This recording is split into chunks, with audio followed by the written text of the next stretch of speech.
lot of things that go into that question, and we try and add all of them into the, we pretty much throw everything in there, right? So I make some assumptions of how much people pay on property taxes, how much on homeowners insurance versus renters insurance. What do I expect home values to do over the next 30 years? What do I expect rents to do over the next 30 years? Making some kind of basic and safe assumptions, right? Also, we have to consider other costs of buying a home, like what you could have done with your down payment instead of putting it in a house, right?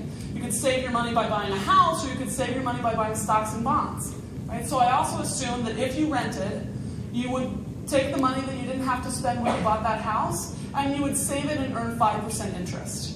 Right now, that's still pretty moderate considering most Americans don't buy into stocks and bonds, right? So most people's interest rate is much lower than that. But making those assumptions, we say, well, how much would it take you to break even relative to renting? When would the cost of renting over that time period exceed the cost of buying? Now, you remember that rental graph and how fast rents are increasing? That's why it only takes you 2.1 years in Denver to break even, on average, right?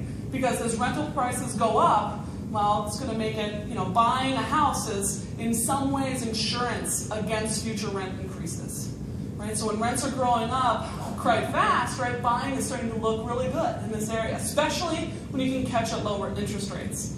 Interest rates this is also very, very sensitive to interest rates. With interest rates low, break-even horizons are also very short, right? The longer it gets, the longer the break-even horizon is.